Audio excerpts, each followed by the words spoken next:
Le projet d'achat de voitures de luxe pour les ministres zimbabwéens est suspendu. Le gouvernement a décidé de consacrer ce budget à la lutte contre l'épidémie de choléra.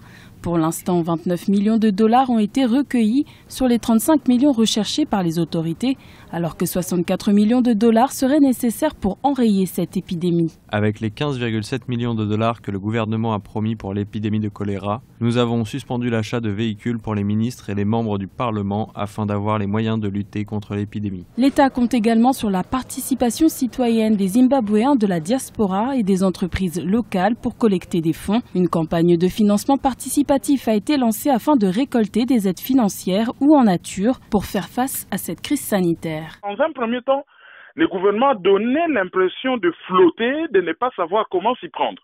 Alors il fallait une mesure spectaculaire. Pour cela, on voit deux messages.